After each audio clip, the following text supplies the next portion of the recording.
Before Captain Traore of Burkina Faso, there was Robert Mugabe of Zimbabwe. Can an African leader survive when the West gang up against him? What lessons can South Africa learn from the land reform efforts in Zimbabwe? Will South Africa face the same crippling economic sanctions that Zimbabwe is facing? Welcome to a very special edition of 90 Minutes Africa. My name is Rudolph Okonkwo. Our guest today is Dr. Ivan Marowa. He's a research associate with the Department of Peace, Security and Society at the University of Zimbabwe. He's also a social and environmental historian. His research deals with displacement, environmental history, social memories, and social conflicts. He co-edited a book on remembering colonialism in Zimbabwe. He has taught several African history models, including Zimbabwe Under Colonial Rule, 1890 to 1980.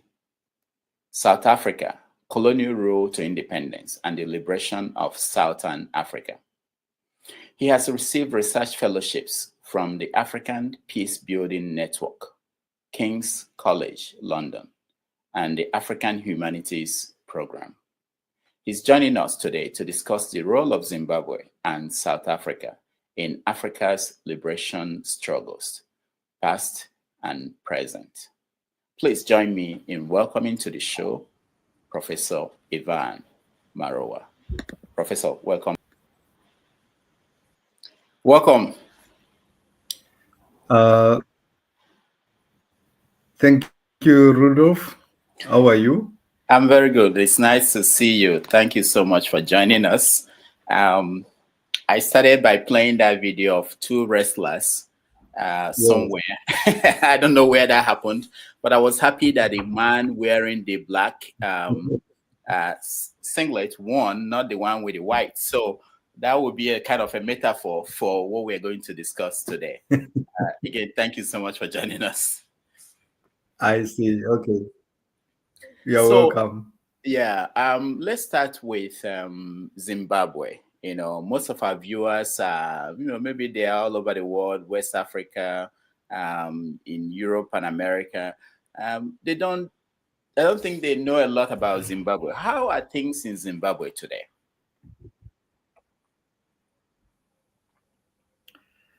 Okay. So maybe for introductory purposes, Zimbabwe is located in Southern Africa, which is the southern tip of the African continent. It is a neighbor to South Africa. It is neighbor to Zambia. It is neighbor to Botswana. It is neighbor to Mozambique. So these are the countries that share, borders with Zimbabwe. And as you know,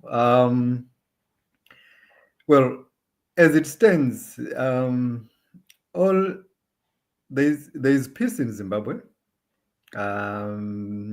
People, they go on with their daily lives normally, and there's nothing much, to fear if you decide to visit this part of the world. We actually have some of the most interesting tourist sites. The famous, Victoria Falls, named after, they were named by the travelers, but locally it's known as the Moswatunya, or the thunder, the smoke that. These are the things that we have in Zimbabwe. We also have Great Zimbabwe, one of the oldest, and a mark of how Africans were innovative in creating stone walls, stone structures. It's also a very beautiful place to visit.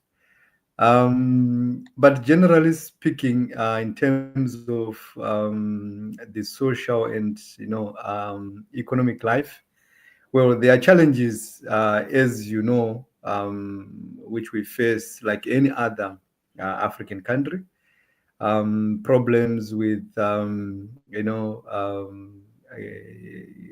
local currency, which is always, facing inflation due to competition from stronger currencies.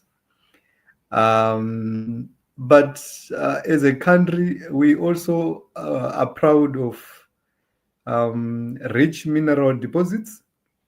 But the unfortunate thing is, because of colonial structures that were put in place, most of these minerals, we only take them out as raw materials.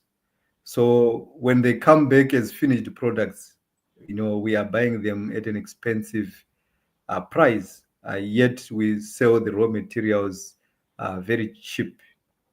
So these are some of the things that you might need to know about Zimbabwe. Well, because of economic challenges, the daily lives of average people, the general of the population, is quite depressing. But we are trying to march on. We are trying to keep our heads above the waters. I think Zimbabweans are people with urgency. They've managed, to find solutions to their daily struggles, right? So I think basically that could be a bit about the Zimbabwe today. You mentioned the colonial past. How is the colonial history of Zimbabwe different from that of most African countries? Well, I wouldn't say it's very much different when you're looking at the colonial powers that came and established their administrations on most of on African countries. The only difference was some aspects, some structures had to adapt to local situations, local circumstances. But there was a general trend across the colonial powers that they used, be it the French, be it the British, be it the Germans, and so on. So you would find that in most cases you had kind of resistance at the initial presence of colonialism. Africans trying to fight for their independence, trying to defend their land, because they knew that it was going to change a whole lot of things, not only in terms of political structure, but also in terms of the way they relate, with the land. There were quite a number of issues. So you would notice that upon the establishment of colonial administration, the settlers began to take over, African land. They began to take over to prospect for mining. They took over, mining areas that were once controlled by Africans, and they became the owners of those areas. Most of the rights, that Africans had, even the rights to hunt, the rights to certain, to even enjoy certain indigenous fruits. Those rights, were slowly removed because there were there were regulations, that followed the arrival of colonialism. That if you do this, you are going against the law. You cannot maybe go into the forest and cut trees, or try to do something and get honey from bees that were all over the forest. So all these things changed gradually as colonialism set in, and new ways of survival, new ways of living. A new economy was established. With the land being taken away, it turned African farmers into farm workers. They were no longer enjoying tilling their land, because most of it had been grabbed by the new settlers. So they became farmers. Some went into mines. They became mine workers. Some were taken into the construction industry. In Zimbabwe and possibly in parts of Southern Africa, this became known as forced labor, because the colonial administration would simply come in and say, we want, able-bodied men of particular ages, to go and work in road construction, or to go and do particular jobs. So this was against the will of most able-bodied African men, because they had other duties to perform in their households. So this was the kind of colonial setup that came. And I think it's common. It was a common trend across much of the African countries. So let's fast forward to when the British were about to leave.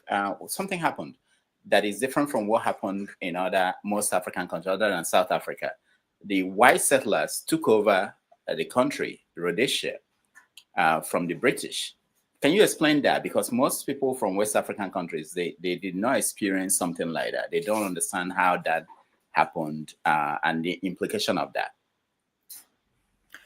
When you are saying white settlers took over Rhodesia, you are referring to the period of the unilateral declaration of independence? Yes. Okay. All right.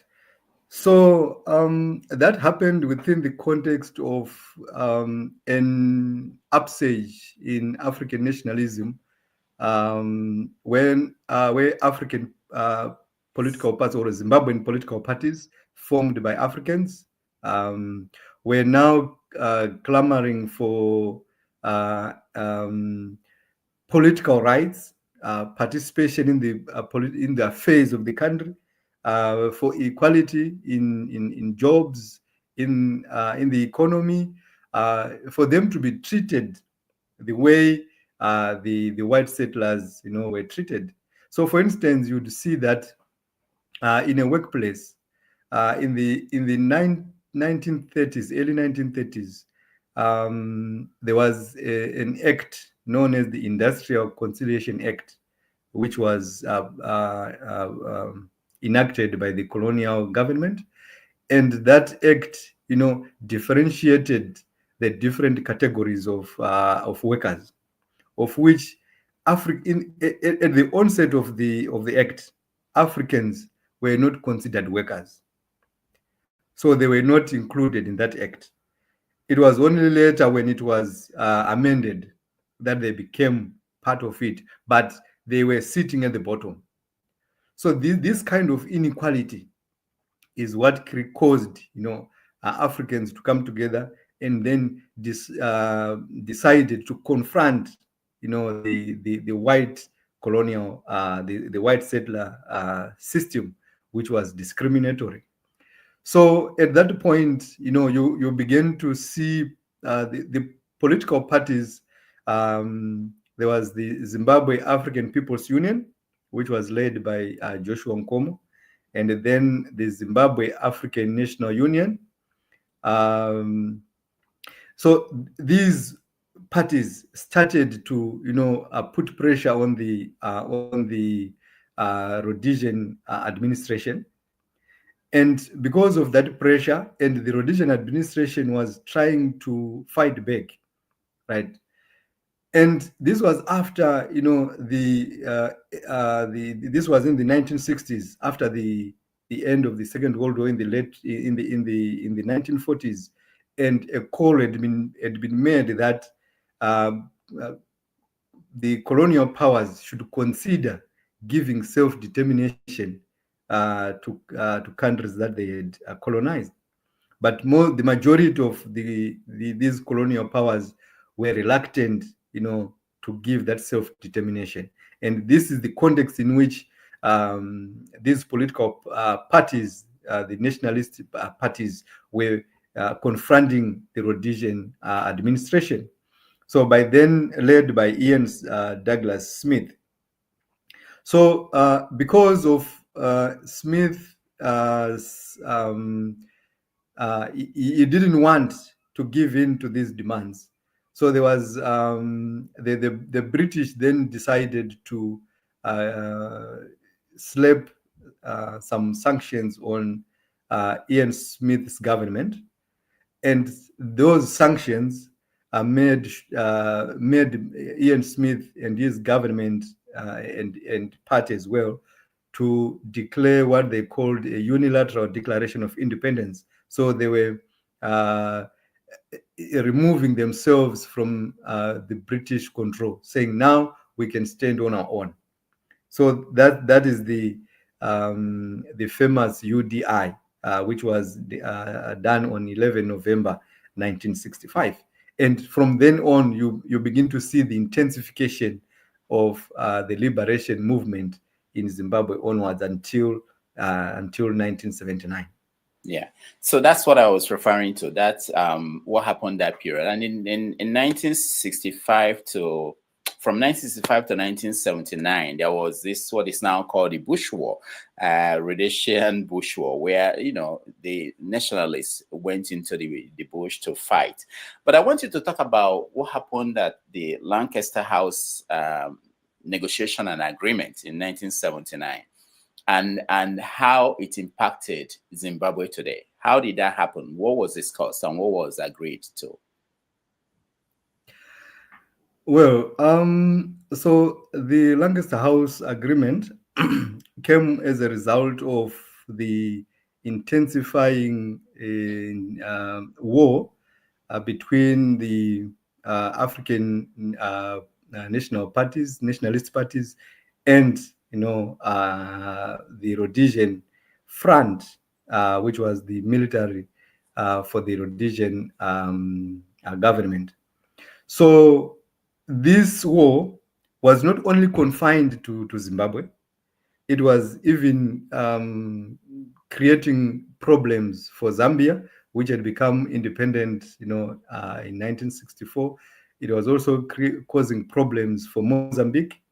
And this region became the theater of the Cold War dynamics, right? So there were a lot of things that were taking place. But then the British and other external forces then came together and said, no, let's have a negotiation regarding this war, so that they could bring an end to it and avoid the death of more civilians, as well as the extension of the effects of the war to other countries.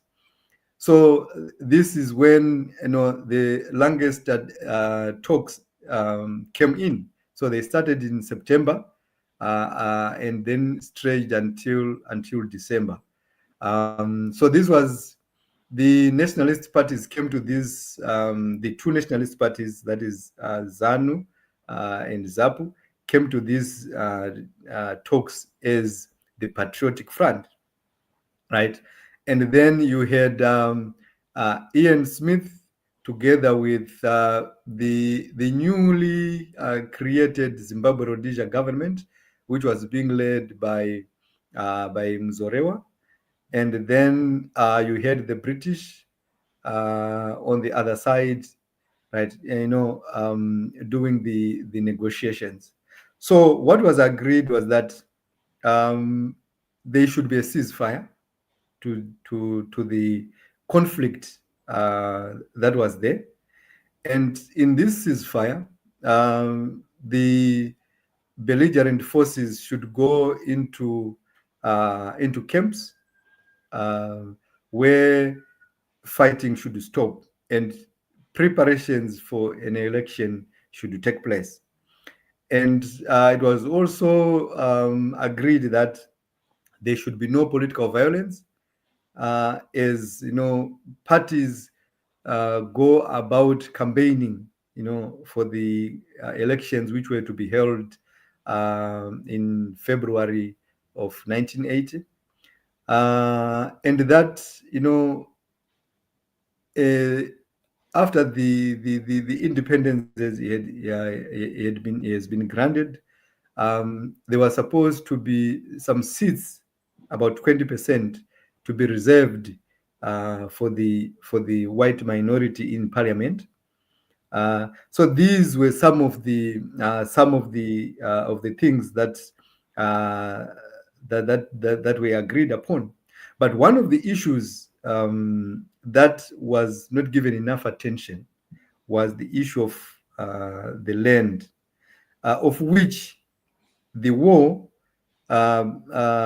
was basically caused, or it was fighting for equal access to the land, because you'd see that the white minority occupied almost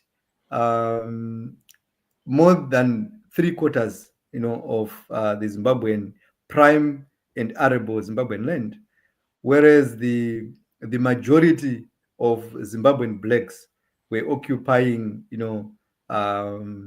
the less than a quarter of that country's land, and this was located in areas that were receiving average to below average rainfall, and the soils were not that much fertile. So there was this unequal distribution of the land. So the Lancaster House then did not give enough attention to that. So they said this issue of the land should be shelved for the next for 10 years, and then after 10 years, then it would then be revisited.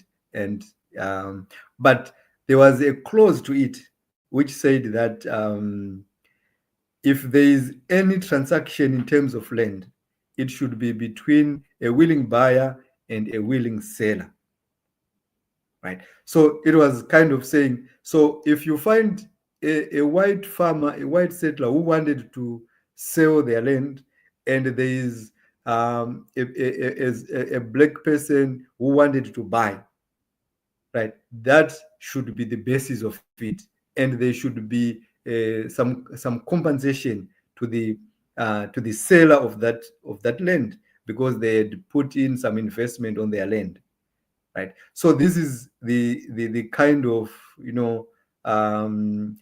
situation that they gave to the land question. It was not properly discussed, so it was left hanging, of which it was the major issue in the war of liberation. So how was it resolved 10 years after? So you would see that from 1980 up to about 1999, the government, wasn't idle. It tried to acquire land and redistribute it to those to the landless peasants. But you would see that the pace at which it started in the first half of the 1980s, and the pace at which it was going after the 1990s, it was different. So the 1990s, the pace had slowed down, right? And then after these 10 years, now they now wanted to revisit the land issue. So one of the things that should also be put into consideration is that there were quite a number of soldiers, freedom fighters, who were demobilized at the end of the liberation struggle in 1980. So if a fraction of them joined the Zimbabwe National Army, but the most of them were retired and they went back to lead a civilian life. And these had been fighting for equal access to the land. So by the 1990s, the majority of them had not, received any, I can say, compensation. Well, in terms of land, uh, which they had, sacrificed. Some had died on the war front, trying to fight for that land. So nothing had been done. So they began, to, try and get answers regarding uh, this land question. And the government was also in negotiation with the British government and other concerned parties as to how best this issue of land can be resolved. So from the 1990s into the late 1990s, there were these back and forth, discussions between the government and the former colonial power and other interested, parties as to how they should go about the land question, the redistribution of the land. Now, the problem really came when because there was the issue of compensation. So the white settlers or white farmers were supposed to be compensated for the investments and developments that they had done on their land, and because the Zimbabwean government was facing some economic challenges, it could not compensate these farmers. So because of that, it then pushed the government to take a different stance. And this became the talk of the world, the land reform, which some have described as violent, some have described as unplanned. People give it all sorts of names, but in everything there's always a starting point, right? And I think those who wanted the land had waited enough and were not willing to wait any longer. So the government was considering their diplomatic relations, diplomatic stance, whereas on the other side they had, the majority of the population who were looking up to them. So they were in a fix, right? So this is the situation that surrounded the late 1990s and early 2000s. So I wanted to know if, based on your historical studies, you felt that there were mistakes made by the government during this period that will help probably South Africa, that is going through a similar situation, in how to redistribute land. Were there things you came up with that in your studies? Okay, I think generally, when you look at literature that is there are scholars who have researched on land reform. They've written on about it, and they've come up with quite a number of ideas about what was wrong with the Zimbabwean land reform. So first and foremost, the land reform was necessary. That is agreed. Um, the only point of contention between different schools of thought is how it was done and implemented. But I think it all depends from which angle are you looking at it from. Because, like I said, if you are looking at it from a diplomatic perspective, then you would see the process, taking a wrong dimension. But if you are looking at it from the angle of those landless people who wanted something better, because where they were, their production was continuously decreasing. So they needed something so that they could feed their families. They could put food on the table. They could get something to sell to the market, to the agricultural market. So if you're looking at it from that point, then you would know that whatever happened, it was just like a catalyst to push the government to act. So yes, the planning is where the issue rested. So some believe that what happened, the uncontrolled occupation of farming land, which was owned by the white farmers, should have been managed properly. Uh, and when people moved in, there are talks. I haven't done much of this research, but reading around newspapers and others, we have written about the land reform.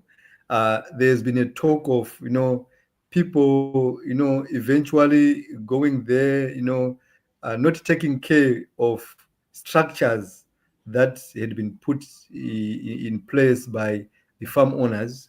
uh, I think that would go to the local, dynamics, to do with the way distribution at a local level was taking place. That has nothing to do maybe with the government process itself. So there are different layers to look at it. So this is one issue, the issue of planning. Then the second issue would be the issue of support. Now, the government did not have enough money to compensate the white farmers. And when people moved in, and sometimes they moved, the government had designated certain farms that were supposed um, to be taken by government, and that land redistributed to the landless. But some of the people who moved into these farms moved into farms that were not on the government list of farms to be taken for land redistribution. So that's another dynamic, to the story, because the landless people became actors. They had their own agents, which they used and become part of that process. So some of the things that we can put blame, we cannot put all the blame on the government, because some of these things were happening in a theater that was a bit far away from government presence. Of course, they could actually come back and control the situation. So there was this issue of giving support to the newly resettled farmers. So there wasn't support coming to the way of these new farmers. So because people were landless, the production in the rural areas had been going down. It means they did not have enough resources to go and support this new venture on these arable farmlands. They needed enough capital, enough resources, to begin farming on a scale that would keep the country agricultural production at level as before. Right. So people wanted the land. but they did not have enough resources. So that support was supposed to be put in place, but it wasn't there. All right. Thank you so much, Professor Ivan. Joining us is Mr. James from the Gambia. Mr. James, welcome to the show. Thank you very much. I'm sure you are hearing me. Yes, we can hear you. Yes. Good. Thank you so much for coming, Mr. Ivan. Thank you. Welcome. How are you, Mr. James? Yes, I'm okay. Unquestionably, yeah. I'm okay. Thank you so much indeed for coming. Fine. And I thank you for the summary you've given, because you've spoken like a good scholar, because a good scholar should be one who is not biased. You try to see things from all perspectives without taking sides before drawing your conclusion. That is a mark of a very good scholar. And we thank you for giving us an unbiased assessment of the situation. Let us take these issues one by one, because this problem started way back 1830, when Cecil Rhodes was granted a concession to form the British South African Company in Zimbabwe. You remember, yes, when gold was discovered in Johannesburg in 1886, at Langlate in Johannesburg, a lot of people flooded South Africa, and eventually there was a wild talk that greater gold lay beyond the Limpopo River. If you cross the river, what is in Johannesburg is no Sisha's play. So Cecil Rhodes got his, I wouldn't like to call them bandits, his soldiers. They crossed the Limpopo into Zimbabwe. When they got there, unfortunately, they found a lot of minerals, but they were not of good quality as those in South Africa. The soldiers were pressing hard on him to live up to his financial obligations to them. And he was in a confused state when they found what they never looked for, and that was productive farmland. They discovered that Zimbabwe is a breadbasket that has remained untapped. So that's what led to the land seizure in the country, and treaties were signed with African kings. These were kings who could not read and write. They just forced them to sign what they do not know, and they ceded away their countries and their territories. When they realized what went wrong, the British government was not cooperating. I think they sent somebody to Britain. Is it King Setewayo or Lobenguela, one of the two kings, sent representatives to the Queen of England to let her know that what these people are up to, good, it's not what we thought. But they did not listen to them. And that is the root cause of the problem. So I think it was in the year 1922, the expiration of the mandate granted the British South African Company. The British government gave them the option to form what they call responsible government. That is one. The second option is they should join South Africa to form a country.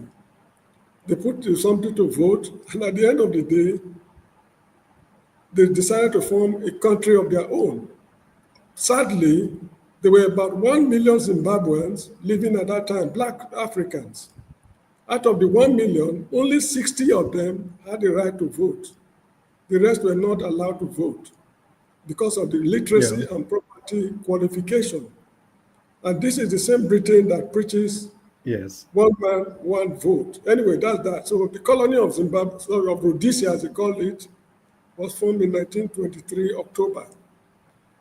Now, the Black people, they resisted the confiscation of their land, because that was what I think is Shona language they call Chimurenga War of 1896 or 1997. Yes. They resisted that. They resisted. At the end of the day, they lost the war. When they lost the war, the colony of Rhodesia, became well established, and that is the beginning of the crisis. And similar to the, I think, South African Group Areas Act of Anyway, there was the Land Act, I think of 1830, please, if I'm wrong, correct me. The Land Act of 1830, Land Appropriation Act of 1830 in Zimbabwe. The 19, yeah. Good. Now, 1950. 1950, okay, good. No, that is the Group Areas Act of South Africa was 1950, if I'm not mistaken. The Land Appropriation Act of Zimbabwe was 1930 or thereabout. Anyway, the productive farmland were all taken. The Group Areas Act was 1950, yes.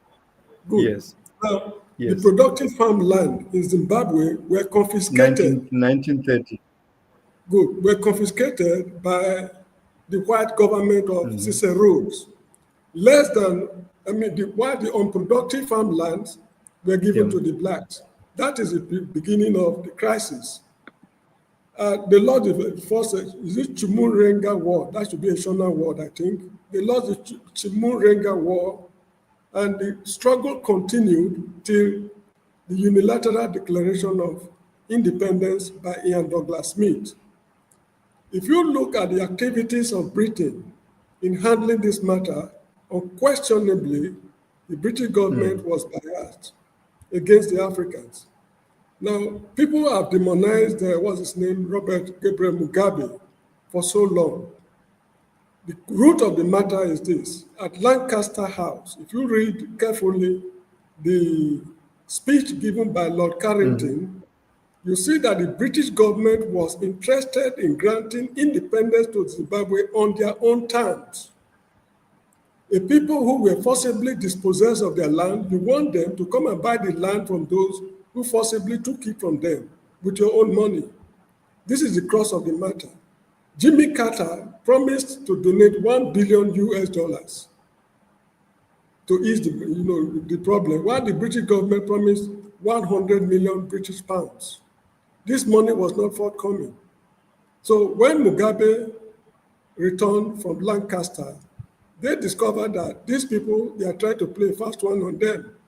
Mugabe, Robert, Joshua Nkomo and others, they were also smart people as well. They knew exactly. Robert Mugabe. Joshua Nkomo, yeah.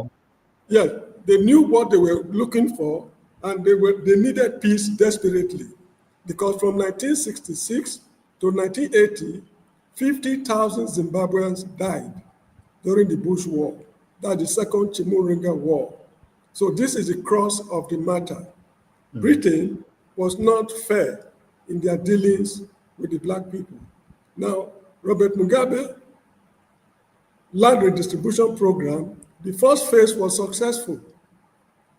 The first few years after independence, there was bumper harvest in the whole of Zimbabwe. Zimbabwe was on the road to industrialization. But as time goes on, the British government stopped funding the land redistribution program. I remember Thabo Mbeki of South Africa sometimes saying that these are people who are forcibly dispossessed of their land. They cannot use their own money to buy their land from those who dispossess them of it. So this is the crux of the matter in Zimbabwe today. And up till now, the British government has never apologized to the people of Zimbabwe. Anyway, this is just a summary because this story is a very complicated and very, very long indeed. So anyway, I do not know if I've made any mistake or error along the line.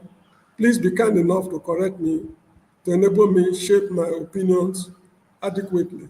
Thank you, Mr. Ivan. When you finish, if there's no other person in the studio, we'll continue with the conversation. Okay. All right. Yeah. Thank you, James. Go ahead, Mr. Professor Ivan. I think basically he has summarized some of the major issues in the Zimbabwean history. Because, like we have been saying from the beginning of this discussion, that land is the common denominator in the political issues and economic issues in Zimbabwe's struggle. If you are talking of Zimbabwe's economic situation today, you come back to the land. If you are talking of the political, situation in Zimbabwe, it's also connected to the land. So this issue of the land is a colonial, is part of the colonial legacy. The fight for this land will continue, even if the land has been taken away from the white former white farmers. There's always going to be an issue regarding the land, because when you are saying if those with the money can buy, what about those without money? So the landless will continue to be there, and at some point in time, the landless will always come and say, can we not can we not enjoy the land of our country? So the issue of land is very critical in the discussion regarding to Zimbabwe's past and the present and even in the future. So let me ask you, looking thank at you so much. James, hold on, okay?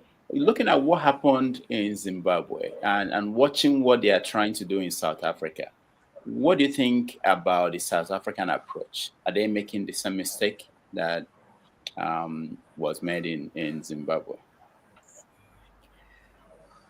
No, the South Africans have intimated that they want to embark on land redistribution. They haven't taken any serious action yet. So saying they need land redistribution, that's a noble idea, and it's also a way of indicating what they want to do, which is good. Whatever they are doing now is what should define the process itself. So they should sit and strategize, plan, and put everything in place before they go on to do the land redistribution. Now, if you look at the South African situation, I think it's a bit more complicated than the Zimbabwean case, because so many ethnic groups have been brought into this country.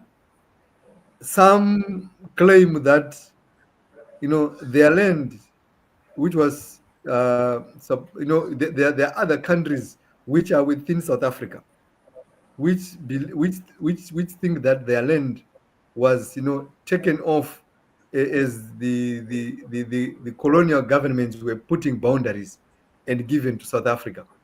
So if they begin talking of this land redistribution, it might also raise questions or issues with these countries within South Africa that might also want that colonial past to be addressed in their favor. So it's a bit tricky. It's a bit tricky in the case of South Africa. They really need to consider that. As well as when they're doing this land redistribution, are the South Africans, the general population, accommodative of the fact that somebody from, let's say, the Zulu side can come and be settled in an area populated by the Xhosa? Because that's another dynamic situation that needs to be looked into. If there are no local conflicts between and among these ethnic groups, then it's gonna be okay, because there are other underlying factors that might end up creating other kinds of conflicts that have been lying dormant for over the years. These could be ethnic conflicts. So the national question of land redistribution should consider all these aspects, right? So I think that's something that they need to consider in that process. James, I'll come back to you. Let me just follow up with this question. In the 1970s, there were 300,000 white people in Zimbabwe. Currently, the figures out there is about 30,000. What happened to them? And what are the 30,000 white people left? What are they doing in Zimbabwe today? That are in Zimbabwe. Yeah.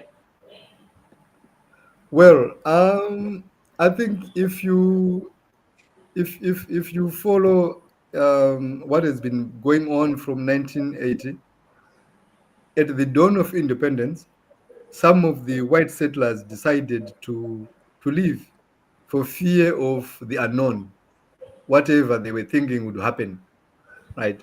Others remained. The same happened in 2000.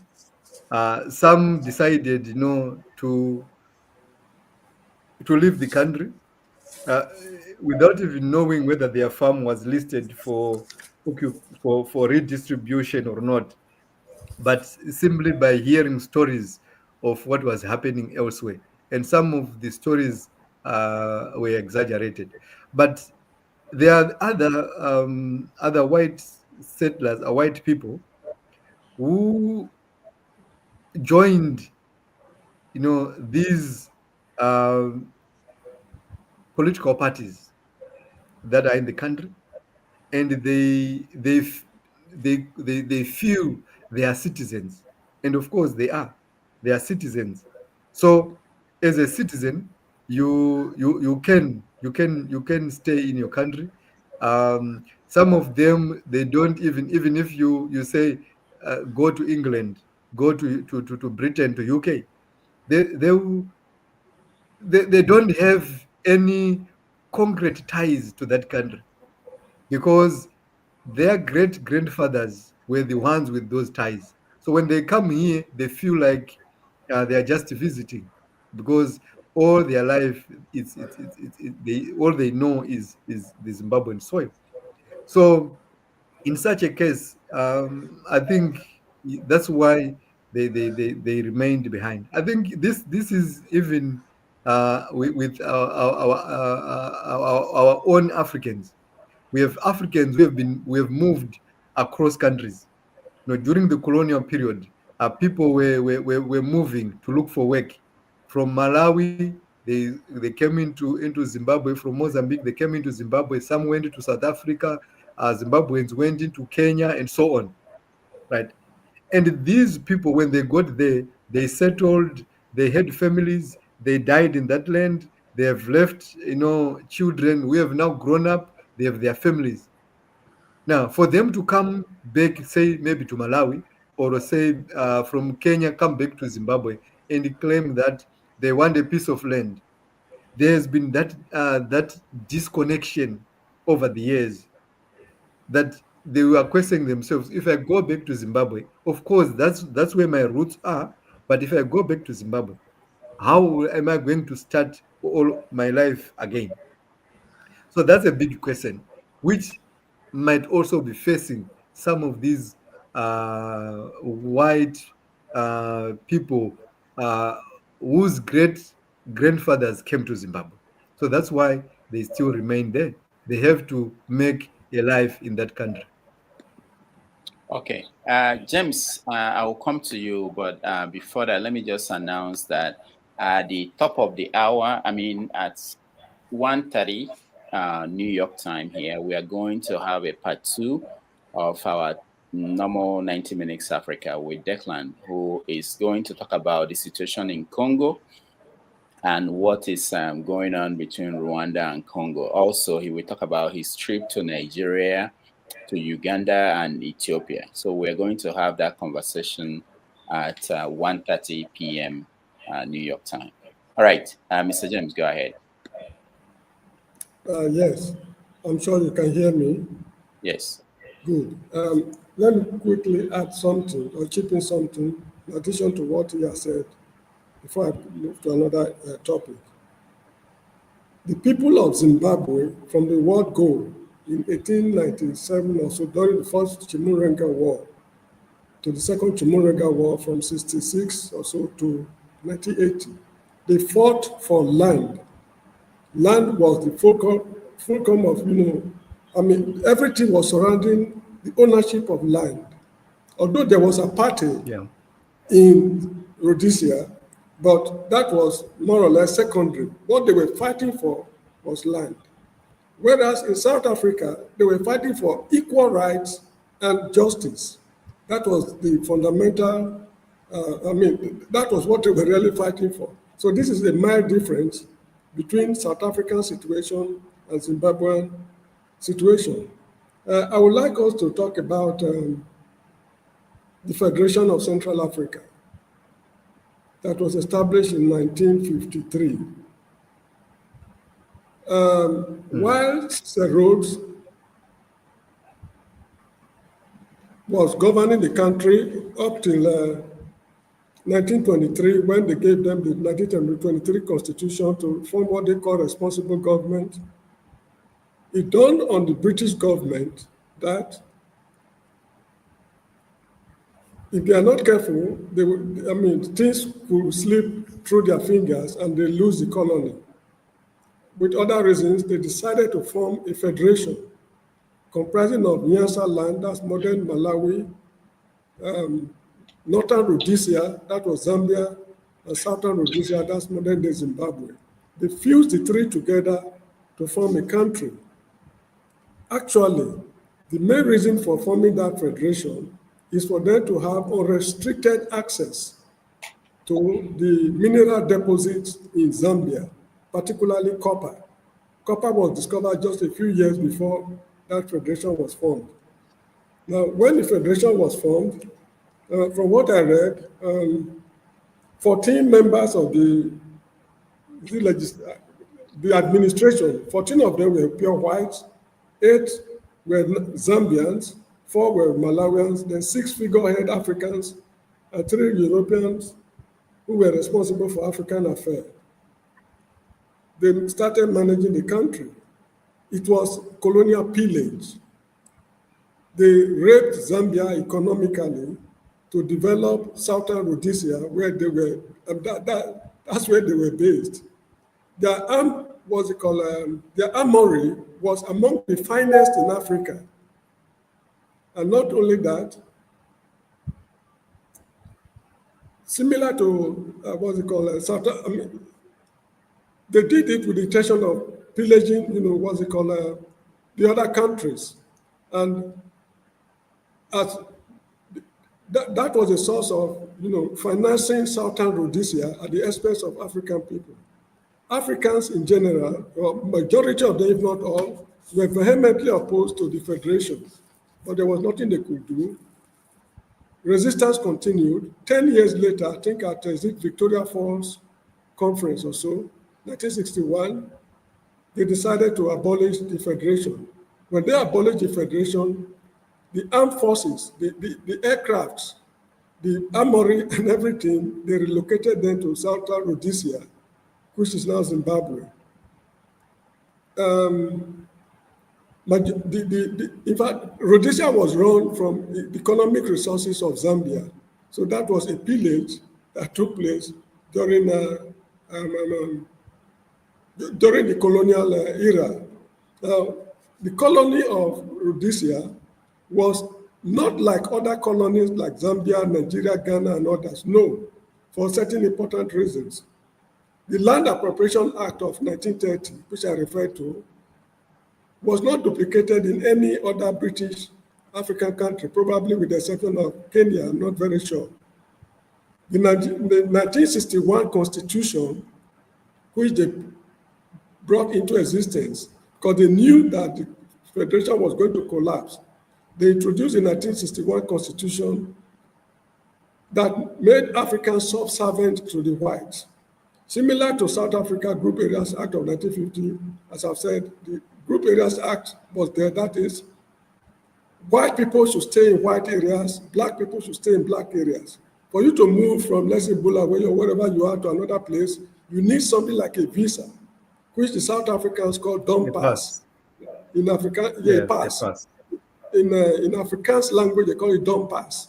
You need a pass, like a visa. If you are moving from Lagos to Abuja, if you are not a resident of Abuja, if they catch you there, you are in for a very mighty trouble. It's an immigration offense, and they treat it as such in the same country, which is a British colony. Now, and another funny aspect of the colony of Rhodesia is that they maintained diplomatic relationship with Britain. When the British were in Nigeria, Ghana, and other British territories, Britain had no diplomatic representation in any of these countries.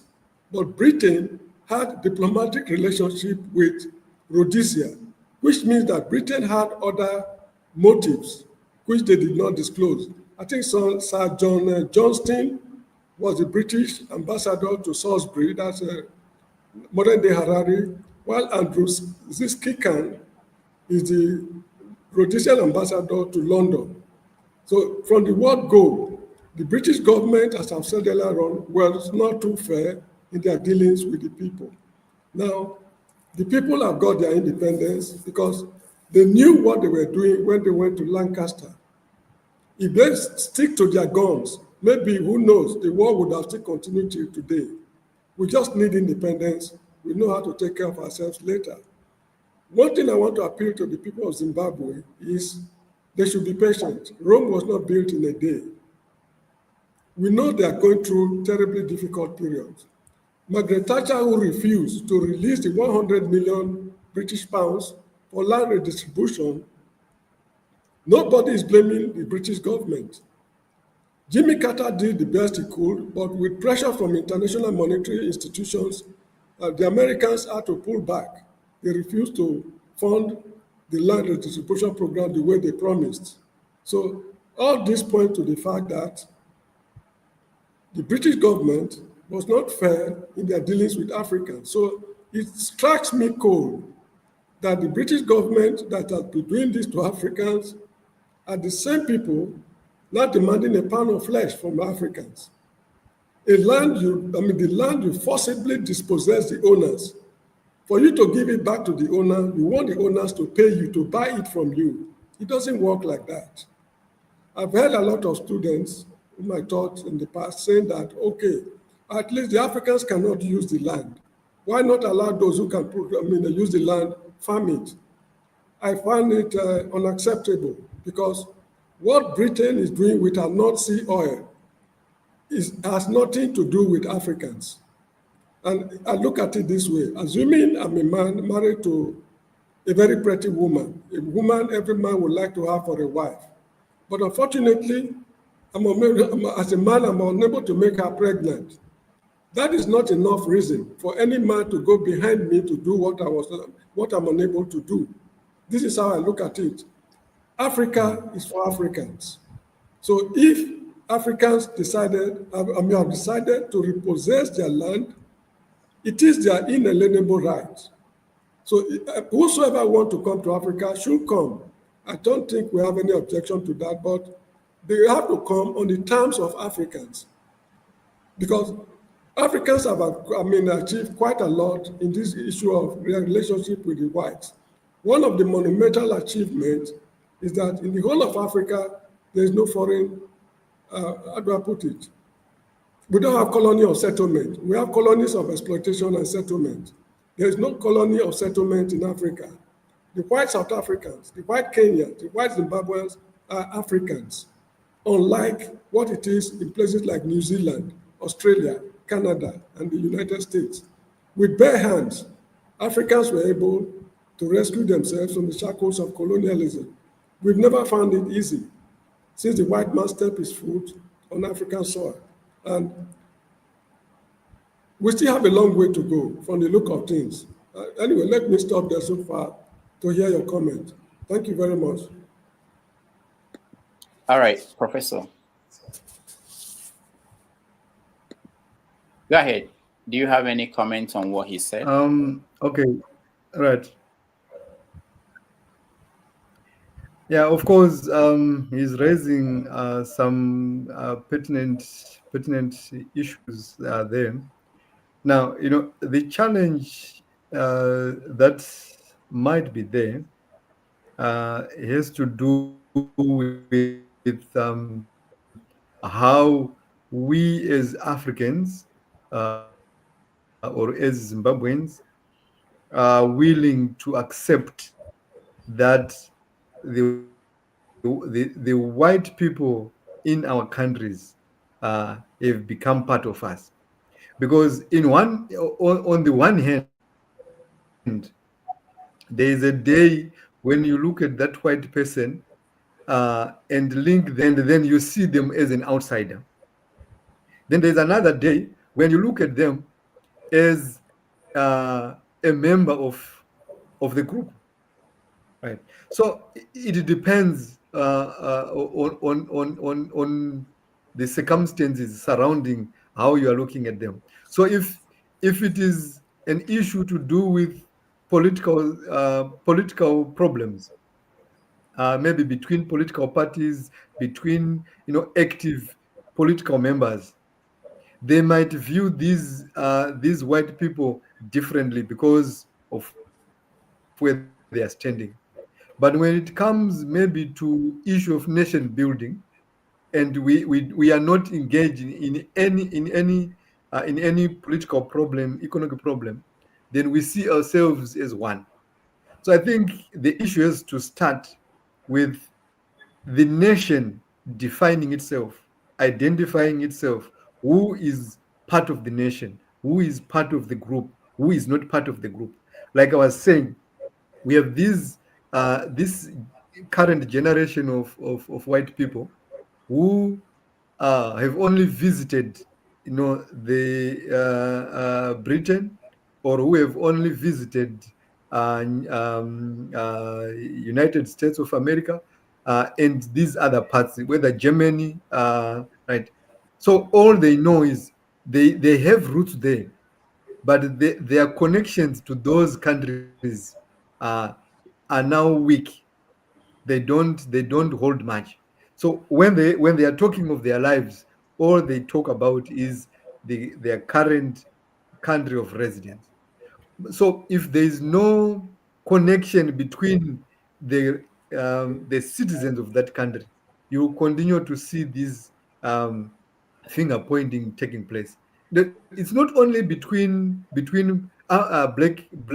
black Africans and white Africans, if we can call them that.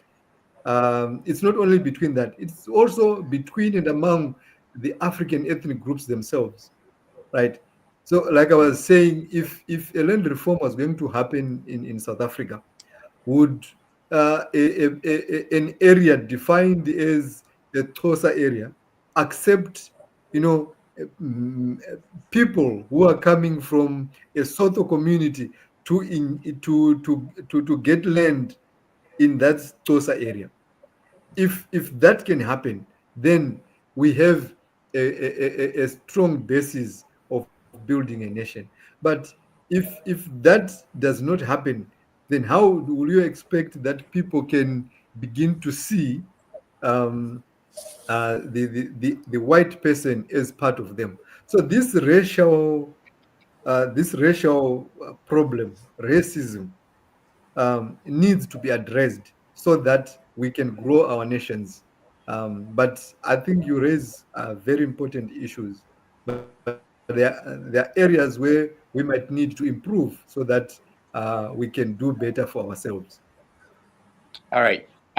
Before we take a break, I want to ask you just one question about xenophobia in South Africa. Apart from Nigerians, Zimbabweans are one of the people who are at the receiving end of that attack whenever it happens. How are people in Zimbabwe looking at the relationship with South Africa?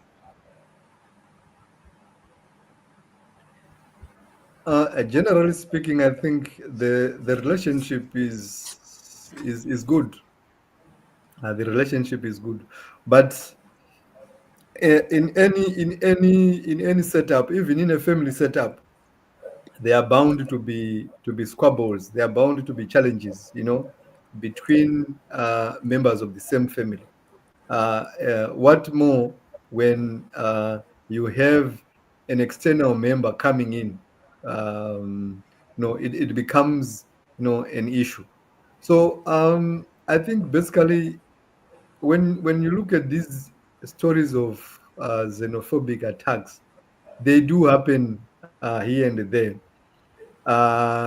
But it's not always, it's not always happening. Sometimes the stories are exaggerated so that, you know, the people behind them want to sell a particular narrative, right? So, like they say, there is no forest without a snake. Right? So there might be challenges that these people are coming, they are taking our opportunities, but at the same time, you see that these Zimbabweans, these Nigerians, or these other Africans who are coming into their country, they are also helping to grow the economy. So there are two, there are always different sides of looking at it. So some of these xenophobic attacks have nothing to do with people coming into South Africa and taking their jobs. They could be something, emanating from day-to-day interactions. It could be something relating to maybe relationships or other things. And then when there is an issue, maybe say there's an issue regarding foreigners. Now, people take it to say, they are attacking them because they are taking their jobs, they are taking opportunities.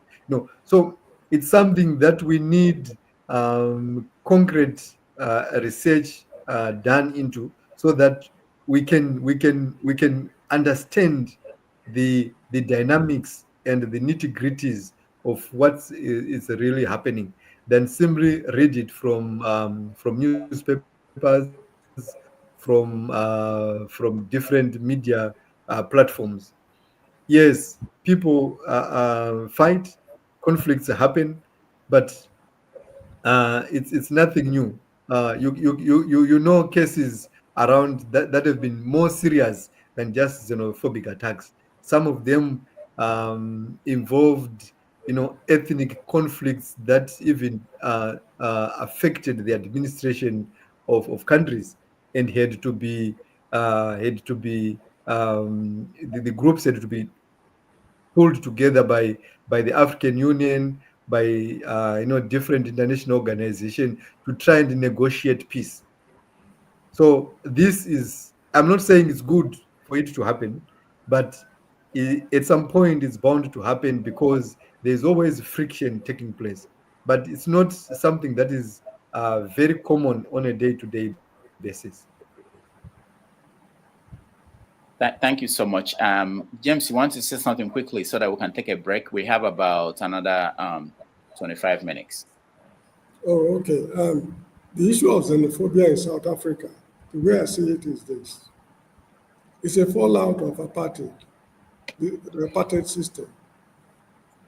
While the apartheid administration was in place, before the apartheid administration was officially recognized in 1948, when the National Party took over the helms of leadership, Zimbabweans have been going to South Africa.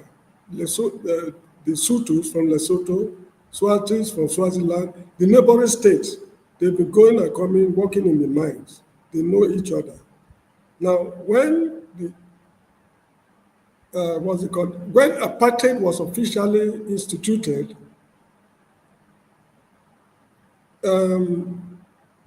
you see, the whole of South Africa was cut off completely from the outside world. They were not able to tune radio stations, radio broadcasts from Kenya, Nigeria, and other parts of the world. They were living in a world of their own. They had no idea, the black South Africa, even the whites, of what is going on outside. That was how they were living. A few of them, like Thabo Mbeki, Steve Chiwete, was this woman, many of them went out, Jacob Zuma, as refugees to other African states. Now they lived like kings, in those territories, particularly the frontline states. Now, at the end of apartheid, they returned. When they returned, the borders were open now. Any African can come in.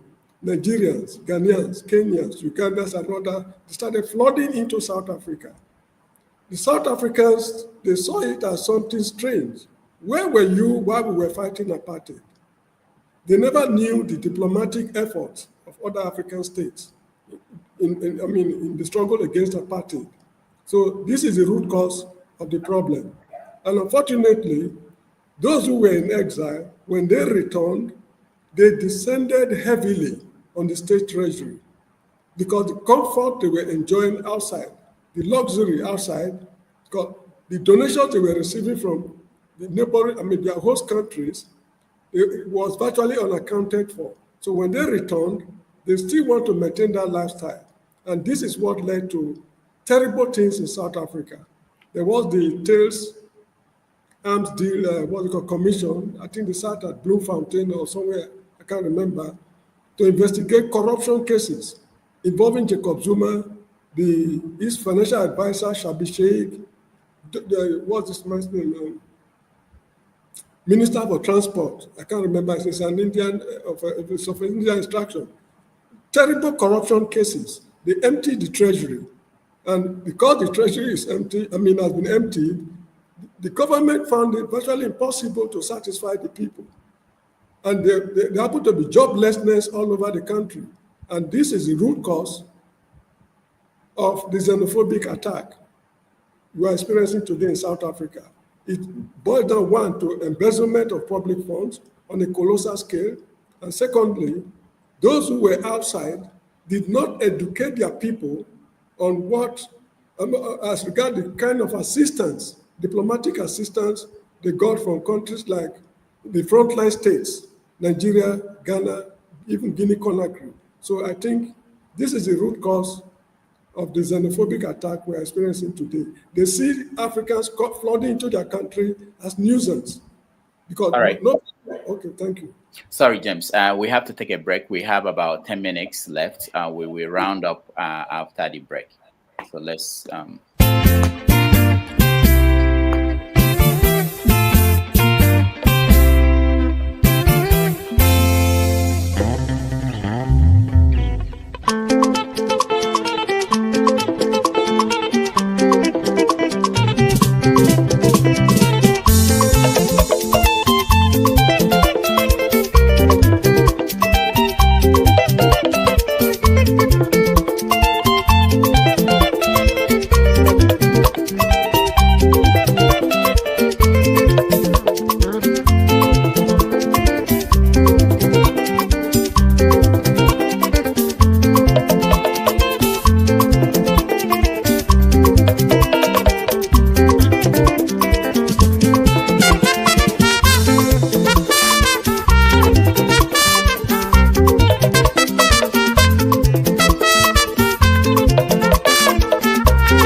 All right, so we've been having an interesting conversation on Zimbabwe, South Africa, and the state of Africa's struggle with Professor Ivan Marowa.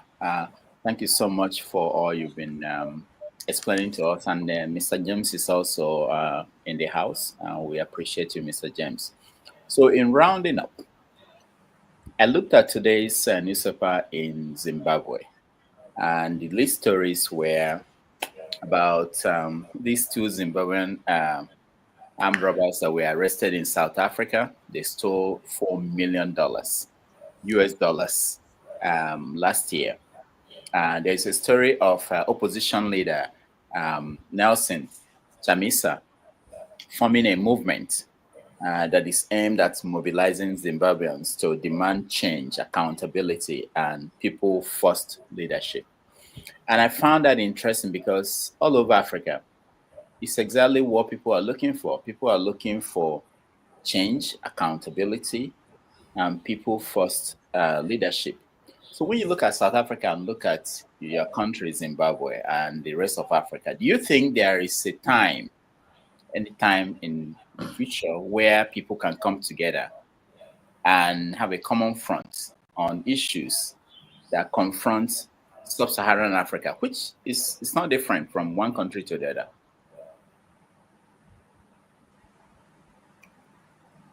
Yeah, that's a tricky one.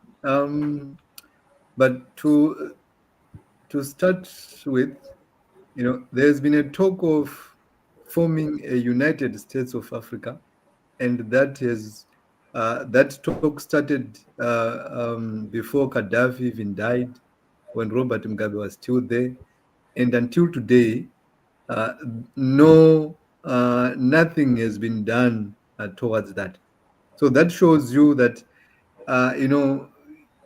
each country has its own needs that cannot be connected with the needs of other countries. Of course, there are common issues, common things that we can say, but at the end of it, our political interests might be the hindrance to achieving certain things. So this idea of accountability, a people's movement, these are good ideas. These are good concepts, but putting them into practice is a challenge. So the first thing is, is the legacy of colonialism. I think one of the mistakes that we did as African countries was to take over structures that were put in place by the colonial regime. Nothing was changed. So when you look at the problems in South Africa, the problems in Zimbabwe, the problems in Nigeria, the problems in Mozambique, elsewhere, in Kenya, and so on, you come back to the problem of the structural foundation of colonialism. So when African governments came into power, they did not change that. Did anyone change laws regarding maintenance of order in countries? Did they change anything to do with these executive powers and introduction of curfews? It's all part of the colonial system. So as long as we have not addressed some of these issues that were put in place by the colonial system, this issue of accountability is going to be a problem. Like Mr. James was talking about, whoever enjoyed a luxury life in exile wanted to continue enjoying that. But some of these people who have come into government or into the political limelight, they think when you're a politician, you should enjoy the benefits of being in government, and they want to spoil themselves, they want to enrich themselves, and they are not there to represent the people. So who is going to be accountable to who? Right. So there have been questions, about movements that have been there and have been dissolved. I don't know. There have been questions about money that was donated in the previous movement, which have not been accounted for. And you come to say, we want an accountable government. No, when we don't have answers to those questions, right? It's not that I'm saying there was money donated, but these have been allegations, and no one has come forth to give responses to those allegations. And then, before those allegations are given answers to, you talk of accountability. So there are people who then ask, if you cannot answer these allegations of being accountable to a donation, then what kind of accountability will we expect in the future? Right. So I think there's need to prepare the ground first before we can throw in these concepts. They are quite interesting. They are quite attractive, but there are questions. When you have a history, when you're a politician, you create a history, you create a paper trail, and people go back into that paper trail and ask questions. So yes, we need accountable leaders, but when should that accountability begin is the big question. All right. Thank you so much. Mr. James, we have just 1 minute left. Any comment from you? Well, I think Professor Ivan is correct, because here in the Gambia where I live, if you go to the National Archives to conduct research, you will discover that we are still operating the colonial government. The colonial structures are still there. They are running this country the way the British ran the country from the colonial house in London. The policies, their modus operandi is unadulterated. That is the system we still have in the Gambia right now. And the same thing too, I see in most African states. These things, we would have been able to correct these things on our own. But what I notice is outside interference in our internal affairs. Now, for example, in Nigeria, during the 2023 elections, all the principal presidential candidates went to Chatham House in England to pay allegiance to their colonial masters. I'm sure that is where they choose who to become the president of the republic. Robert Mugabe of Zimbabwe did not know peace till the man died, because he refused to pay for the land that was forcibly dispossessed. He was forcibly dispossessed. Patrice Lumumba of Congo did not, is it Congo? Yes. Patrice Lumumba, am I right? Congo, yes. Yeah. Did not know peace till he died. Mengistu Eli Mariam of Ethiopia did not know peace. Thomas Sankara of Burkina Faso did not know peace. Murtala Mohammed of Nigeria, the day he was killed in a military coup, February 13th or so, 1976, the leader of the coup, Sukabuka Dinka, was at the British High Commission that morning before they waylaid the man and got him killed. Outside interference in Africa's internal affairs is one of the problems we are grappling with. Gaddafi tried to extricate Africans from, let me say, their former colonial masters, but we all know how he ended. So we still have so many rivers to cross. But one thing we should know is this: anybody who wants to solve a people's problem within a lifetime, I think, is in a terrific hurry. This problem we are grappling with started ages ago when Clapperton, Stanley, Livingstone, Mungo Park, and others were sent here as spies to spy on us. Centuries ago, they laid the foundation of what they are doing now. So to demolish this foundation is not going to be a business of a lifetime. Most of the independence we enjoy today came in 1960. From 1960 to now, it's less than a century.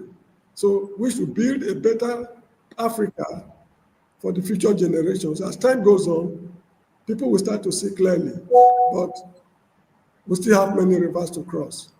Thank you very much. All right. Thank you. Thank you so much. Thank you so much, James. Thank you so much, Professor Ivan. Really appreciate you, and hopefully we'll bring you back for an extended show. Okay? Yeah, thank you very much for having me, and it was nice having this discussion. All right, thank you. We are going to now move over to the next stream, which is where we are going to have Declan will join us the next stream. The link is here. We share the link again. Until then, I thank everybody that joined us. And Team Ajek, thank you so much for supporting us with your super chat. We will now go over to the next stream. Thank you, and I'll see you over there, everybody.